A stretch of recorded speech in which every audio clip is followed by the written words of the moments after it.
கானானின் வாழ்க்கைக்கு 4 குணங்கள். இந்த 4 குணங்களை வேகமா பேச விரும்புகிறேன். யாத்திராகமம் 3ஆம் அதிகாரம் 7ஆம் வசனம் 8ஆம் வசனம். அப்பொழுது கர்த்தர் எகிப்தில் இருக்கிற என் ஜனத்தின் உபத்திரவத்தை நான் பார்க்கவே பார்த்து ஆலோட்டுகளின் நிமித்தம் அவர்கள் இடுகிற கூக்குரலை கேட்டேன். அவர்கள் படுகிற வேதனைகளையும் அறிந்திருக்கிறேன்.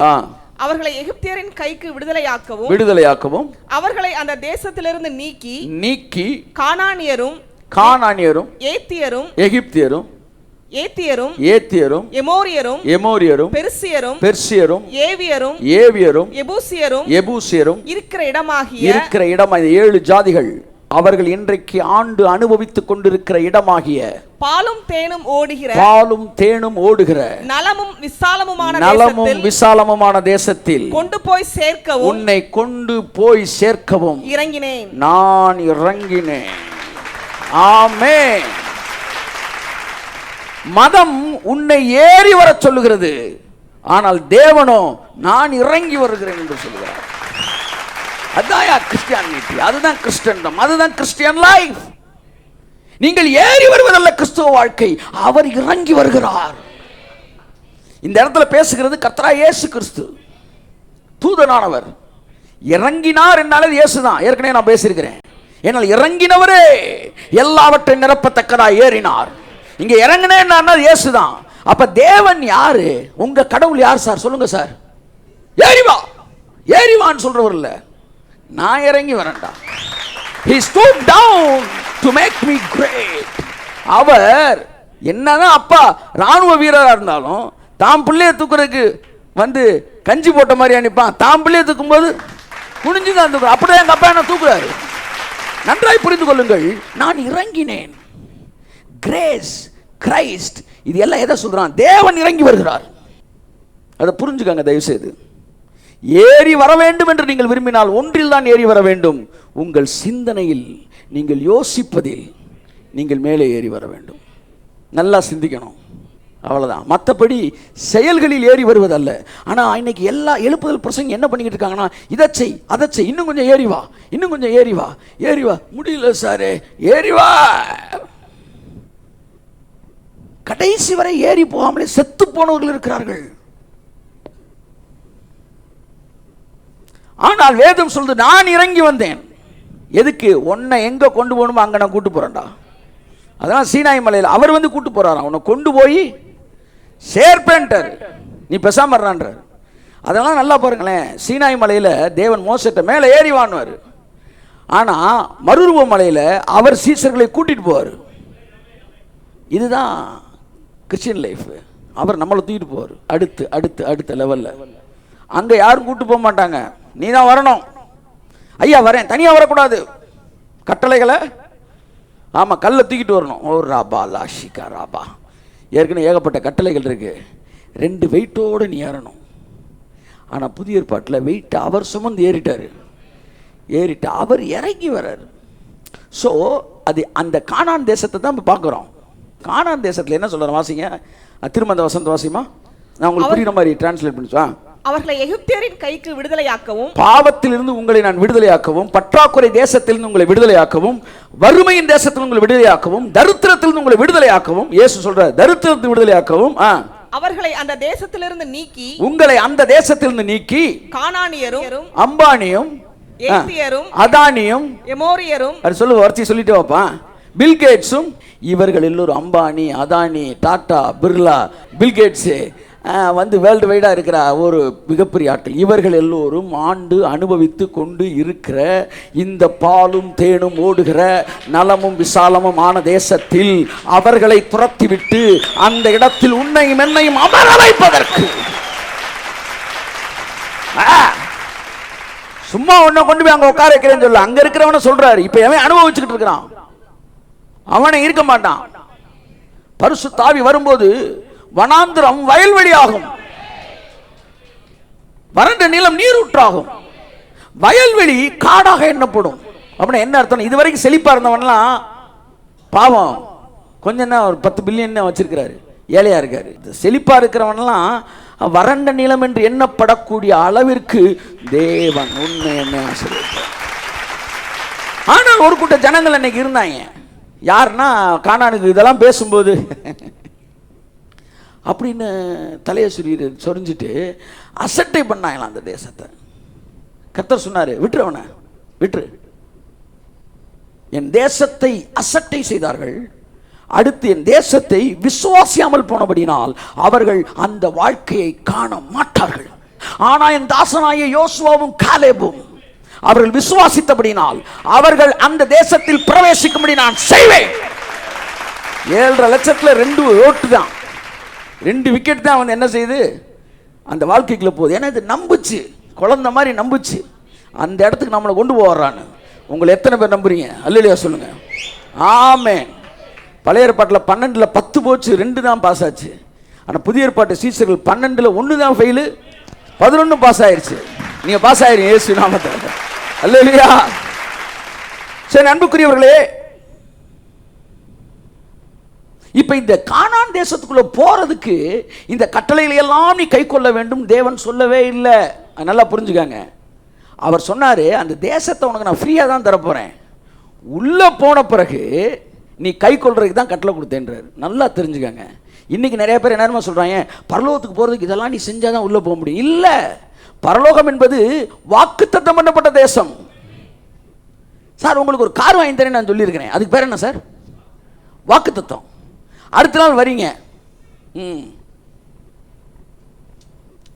50,000 ரூபாய் கையில் வச்சிருக்கீங்களா? சார் என்ன சார் வாக்குத்தத்தம் பண்ணீங்க வாங்கி தரேன்னு. சரிப்பா, உன்ட்டு 50,000 இருக்கா? நான் 5 கோடி ரூபா கார் தரப்போறேன் உனக்கு. சரி பரட்டிட்டு வரேன் சார். அடுத்து ஒரு 2 லட்ச ரூபா கையில் வச்சுக்கிட்டியா, இது வச்சிருக்கியா, அது வச்சுக்கிறியான்னு கேட்டால் இதுக்கு எது நீ சொல்லணும்? இதுக்கு வந்து வித்துட்டே போயிருக்கலாமடா. வாக்கு தத்தம்னா என்ன தெரியுமா? நீ ஃப்ரீயா வாங்கிக்க, நான் எவ்வளவு வேணாலும் அதுக்கு செலவழிச்சோம் நாங்கள் கூட்டு போயிருங்க. எல்லாம் சொல்லுங்க, பரலோகம் என்பது வாக்கு பண்ணப்பட்ட தேசம். அப்போ வாக்கு பண்ணிட்டு அந்த லேண்டுக்குள்ள நீ போயிடுவடா, ஃப்ரீயா போயிடுவடா, நான் எல்லா யுத்தத்தையும் நான் பண்ணிடுறேன்டா. ஓகேயா? நீ உள்ள போயிடுவ. உள்ள போன பிறகு நீ ஃபாலோ பண்றதுக்கு தான் இந்த கட்டளையில் கொடுத்தேன். ஒருத்தனுக்கு ஒருத்தன் அடிச்சுட்டு செத்துறக்கூடாதுன்றக்காண்டி கொடுத்தது இது. அவ்வளோதான் மேட்ரு. 2வது சொன்னார், நீ விருத்தி அடைவதற்காக உனக்கு கொடுக்கப்பட்டது. வாசிங்களா இந்த வசனம். ஒன்று தெரிஞ்சு, கட்டளைகளுக்கும் பரலோகத்துக்கும் சம்மந்தமே கிடையாது. கட்டளைகளுக்கும் கானானுக்கும் சம்மந்தமே கிடையாது. ரட்சிப்புக்கும் கட்டளைகளுக்கு சம்மந்தம் கிடையாது. ரட்சிக்கப்பட்ட பிறகு நம்ம லைஃப்பை வந்து மோல்டு பண்ணுறது தான் இன்ஸ்ட்ரக்ஷன்ஸ். நன்றா வாசிங்க, இது ரொம்ப முக்கியமானது. உபாகம் 6:2-3 வாசிங்க.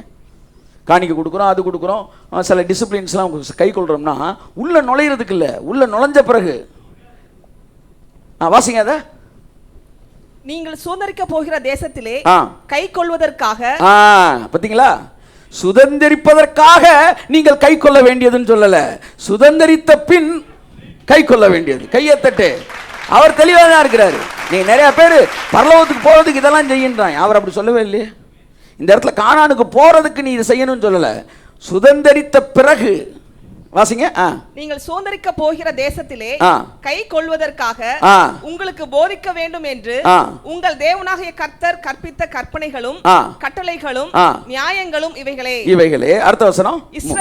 இஸ்ரவேலே, நீ நன்றாய் இருப்பதற்கும் உன் பிதாக்களின் தேவனாகிய கர்த்தர் உனக்கு சொன்னபடி பாலும் தேனும் ஓடுகிற தேசத்தில், மறுபடியும் அதுக்கு அட்ஜெக்டிவ் கொடுக்கிறார் பாருங்க, பாலும் தேனும் ஓடுகிற தேசத்தில் நீ மிகவும் விருத்தி அடைவதற்கும். அண்டர்லைன் தி வேர்ட். கானானுக்குள்ள கொண்டு போயிடுறாரு. அதுக்கப்புறம் நீ விருத்தி அடையலாம். கையத்தட்டு. நீ விருத்தி அடைவதற்கும் உனக்கு இதெல்லாம் சொல்றேன். இப்ப கொடுக்கிற பத்தி பேசுறோம் பாத்தீங்களா? நம்ம கொடுக்கறனால கானானுக்குள்ள போறதே கிடையாது. கானான் சிலுவையினால் போனோம். ஆனா உள்ள போனதுக்கு அப்புறம் எவன் எவ்வளவு விருத்தி அடையலாமோ.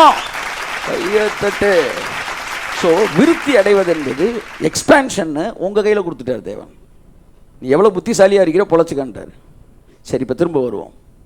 கானான் என்பது சுதந்திரிக்கிற தேசம். அது கானான் என்பது சண்டை போட்டு போகிற தேசம் கிடையாது. அவர் சண்டை போட்டனால நம்ம போகிற தேசம். இல்லையா சொல்லுங்கள்? ரிப்பன் கட் பண்ணுறது தான் உங்கள் வேலை. இந்த தேசத்தை குறித்து ஒரு 3 பாயிண்ட் நான் சொல்ல விரும்புகிறேன். வாசிப்போம். முதலாவது, கானான் என்பது வனாந்திரம் என்பதற்கு வித்தியாசம் இருக்கிறது. வனாந்திரம் அடுத்து கானான். சுயத்துக்கு சாகாதவன்லாம் வனாந்திரத்திலே இருக்கான், அதை யோர்தானுக்கு முன்னாடி. சுயத்துக்கு செத்தவன் கானானுக்கு போயிடுறான். நான் கர்த்தருக்காக உயிர் கொடுப்பேன்றவன்லாம் வனாந்தரத்தில் இருப்பான்.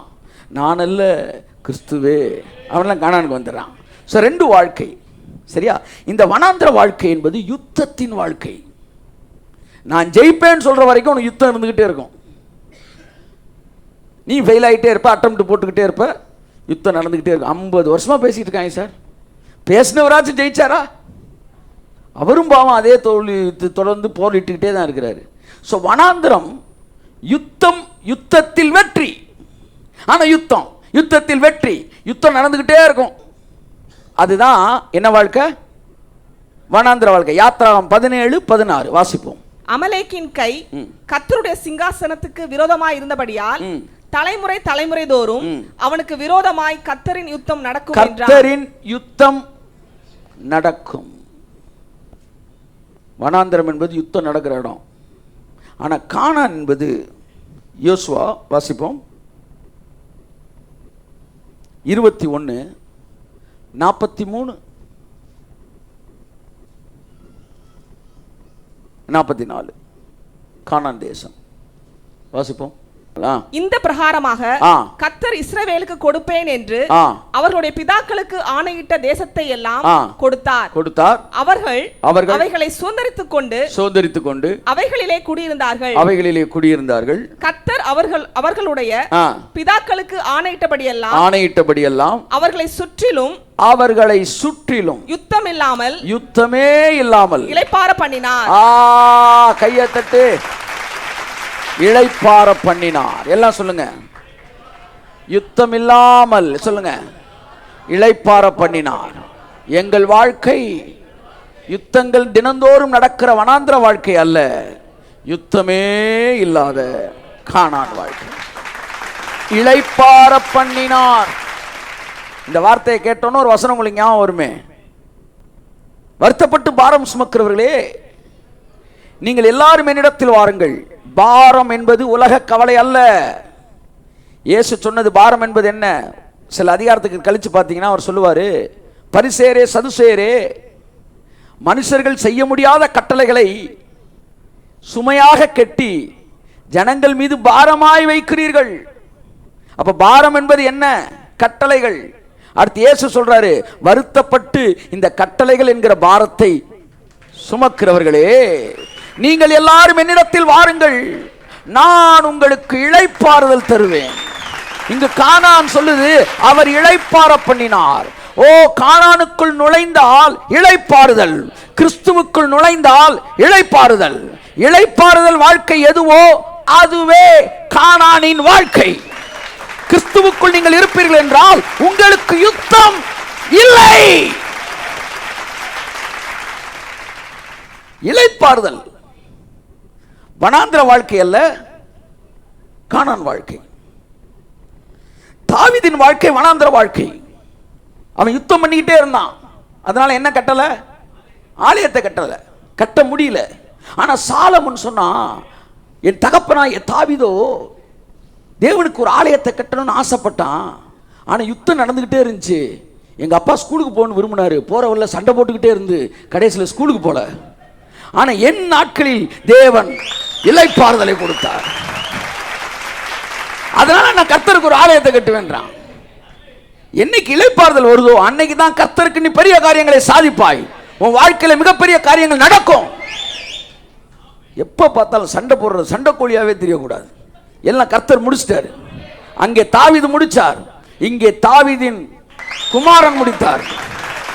ஆமென். கானான் என்றால் யுத்தம் இல்லை. எத்தனை பேர் கானானுக்குள்ள இருக்கீங்க? ஆமென். யுத்தம் இல்லை. யுத்தம் கிடையாது சார். உங்க சிந்தனையில் அது இதுன்னு சொல்லுவோம். இல்லை, யுத்தம் இல்லை, யுத்தமே இல்லை அப்படின்னு ஸ்ட்ராங்கா நீங்க நம்புறீங்க. ஆனா யுத்தம் இருக்குன்னு ஏதோ ஒரு மனசு சொல்லிக்கிட்டே வருது பாருங்க. உங்களுக்கு ஓரத்தில் வெளியே இருந்து சத்தம் வந்துக்கிட்டே இருக்கா? வருவோம், வராமல் எப்படி போவோம், வருவோம், வராமல் எப்படி போவோம். யுத்தம் இல்லடா, யுத்தம் இல்லடா. சொல்லுங்க, யுத்தம் இல்லடான்றீங்களே, அதுதான் யுத்தமே. அவ்வளோதான். அதை நீங்கள் சொல்லும்போது இந்த மனதளவில் இருக்கிற யுத்தத்தில் நீங்கள் ஜெயிக்கிறீங்களே ஒழிய உண்மையான யுத்தம் உங்களுக்கு கிடையவே கிடையாது. இதில் ஸ்ட்ராங்காக ஆயிட்டீங்கன்னா அதுக்கப்புறம் மைண்டில் கூட உங்களுக்கு அந்த எண்ணம் வராது. இப்போ தான் உங்கள் மைண்டு டிரான்ஸ்ஃபார்ம் ஆகுது. இனி எனக்கு யுத்தம் இல்லை. சொல்லுங்க, இன்று கண்ட எகிப்தியனை நான் என்றும் காண்பது இல்லை. இனி எனக்கு யுத்தம் இல்லை. ஏனென்றால் நாங்கள் கானானுக்குள் வந்திருக்கிறோம், இயேசுக்குள் வந்திருக்கிறோம். அவர் எங்களை இளைப்பாற பண்ணுகிறார். கரங்களை தட்டி கர்த்தருக்கு நன்றி சொல்லுவோம். ரெண்டாவது, எஃபர்ட்டே இல்லாத லைஃப். ஆமென் சொல்லுவோம். வாசிப்போம். கானான் வாழ்க்கைன்னா என்ன? கானான் வாழ்க்கை தான் கிறிஸ்துவுக்குள் இருக்கிற வாழ்க்கை. வாசிப்போம். உபாகமம் 11:10. நீ சுதந்தரிக்க போகிற தேசம் நீ விட்டு வந்த எகிப்து தேசத்தை போல் இராது. அங்கே நீ விதையை விதைத்து கீரை தோட்டத்திற்கு நீர் பாய்ச்சுகிறது போல உன் காலால் நீர் பாய்ச்சி வந்தாய். அண்டர் இந்த வேர்ட் உன் காலால். எப்படி காலில் எப்படி நீர் பாய்ச்சுவாங்க? கிணத்துல தண்ணி இறப்பாங்க, பார்த்துருக்கீங்களா? என்னன்னா இப்படிலாம் இறச்சிக்கிட்டு இருந்தால் விளங்கி போயிடும், கடைசியில் கையை தூக்க முடியாது. அதனால் என்ன செய்வாங்கன்னா ஒரு பெரிய கட்டையை கட்டி இந்த பக்கம் என்ன வச்சுருப்பாங்க, இந்த பக்கம் கயிறை கட்டி வாலியை கட்டியிருப்பாங்க. இவர் என்ன செய்யணும், இப்படியே நடந்து வரணும். நடந்து வந்தோடனே வாலி என்ன செய்யணும், தண்ணிக்குள்ளே போயிடும். ஆமாம், அதையும் தாண்டி நடந்தால் இவர் தண்ணிக்குள்ளே போயிடுவார். இவர் அங்கனக்குள்ளே நின்றுட்டு அப்படியே திரும்பி இங்கிட்டு நடக்கணும். நடந்தோடனே இந்த தண்ணி அப்படியே மேலே வரும், மேலே வந்தோடனே கீழே தண்ணி போகும். இப்படியே அவர் நடந்துக்கிட்டே இருக்கணும் காலையில் வாக்கிங்.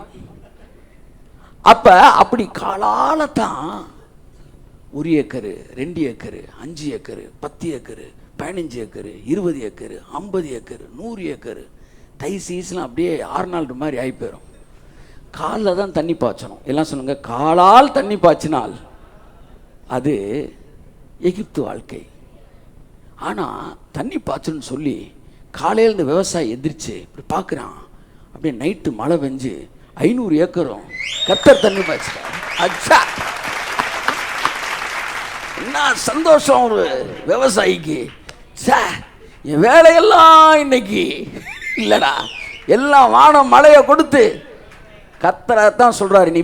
நீ இப்பொழுது நுழைய போகிற இந்த வாழ்க்கை நீ விட்டு வந்த எகிப்து வாழ்க்கையை போல் இல்லை. அங்கே உன் கால்களால் நீ தண்ணி பாய்ச்சினாய், இங்கே உனக்காக கர்த்தர் வானத்தின் மழையை கொடுப்பார். கையை தட்டுகிறது அவருக்கு. ஆமென். அதுதான் கிருபையின் வாழ்க்கை, அதுதான் தேவன் கொடுக்கிற வாழ்க்கை. அது வானத்தின் மழை தண்ணீரை குடிக்கும் தேசம். டெய்லி காலையில் நீங்க எந்திரிக்கிறீங்க, கண்ணை திறந்தோன்னு பாக்குறீங்க, உன் நிலம் ஃபுல்லா தண்ணீரை பாய்ச்சிட்டாரு. நுழையும் போதே தண்ணீர் பாய்ச்சி தான் வரீங்க.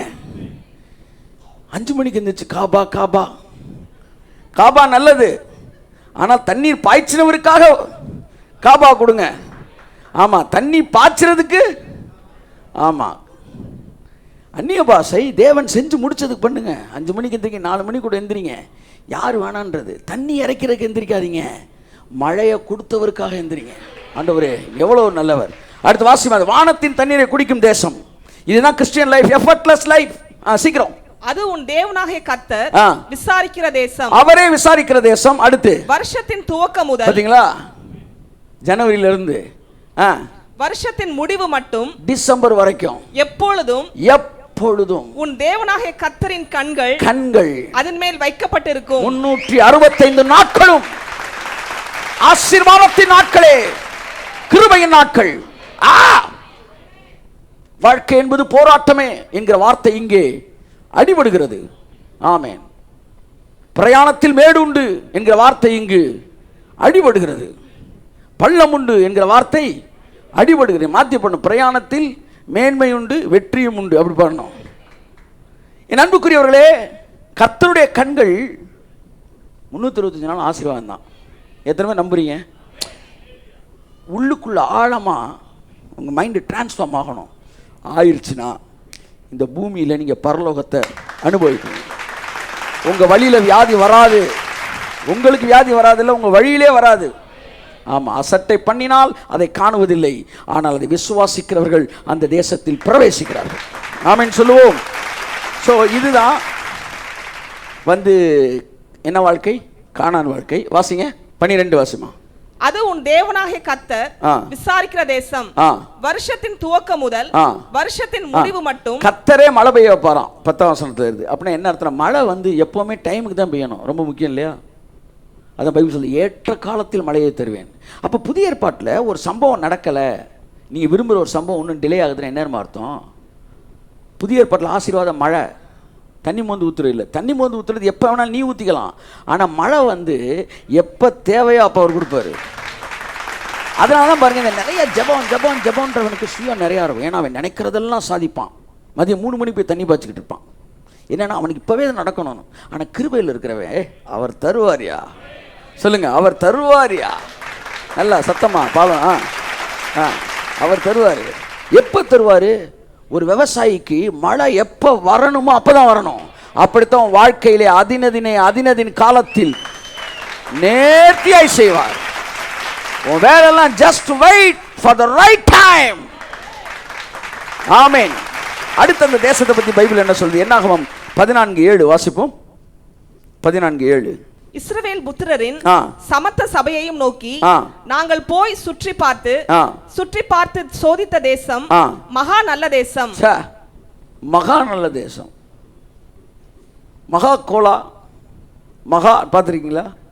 வழக்கமாக இருக்கிறத விட இன்னும் அதிகமாக இருந்தால் அட்ஜெக்டிவ் மகா. மகா நல்ல தேசம். 2 பேர் பேசுகிறாங்க.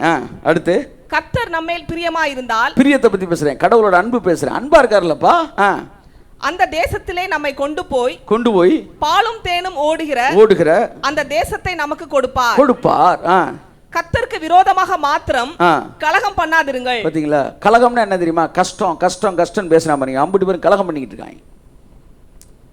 எதை சொல்ல வரேன்? 10 பேர் தப்பா பேசினாங்க, 2 பேர் நல்லா பேசினாங்க. 10 பேர் கஷ்டம் பேசினாங்க, அவங்க போய் எழுப்புதல் பிரசங்கி. 2 பேர் கிரேஸ் ப்ரீச்சர்ஸ். அவன் சொன்னா எல்லாம் ஈஸி தான்ப்பா, ஈஸியாக போயிடலாம், எல்லாம் நல்லா போயிட்டு இருக்குண்ணா. நல்ல தேசம் எல்லாம் சொல்லுங்க. 2 இது பேசியிருக்கிறேன். ஒன்று வாரே இல்லாத வாழ்க்கை, இன்னொன்று எஃபர்ட்டே இல்லாத வாழ்க்கை, எதிரியே இல்லாத வாழ்க்கை, யுத்தமே இல்லாத வாழ்க்கை. இன்னொன்று effort. What is meant by effort? சுய முயற்சி இல்லாத வாழ்க்கை, மாம்ச முயற்சி இல்லாத வாழ்க்கை. 3வது வாசிப்போம். யாத்ரா 3:8. சீக்கிரம்.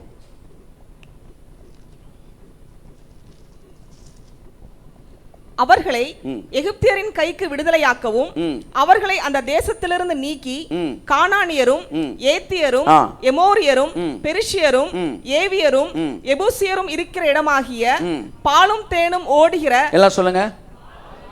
3வது வாசிப்போம். யாத்ரா 3:8. சீக்கிரம். அவர்களை எகிப்தியரின் கைக்கு விடுதலையாக்கவும், அவர்களை அந்த தேசத்திலிருந்து நீக்கி கானானியரும், ஏத்தியரும், எமோரியரும், பெரிஷியரும், ஏவியரும், எபூசியரும் இருக்கிற இடமாகிய பாலும் தேனும் ஓடுகிற, எல்லாம் சொல்லுங்க. பாலும் தேனும் ஓடுகிற. ஆமென். ஓடுகிற.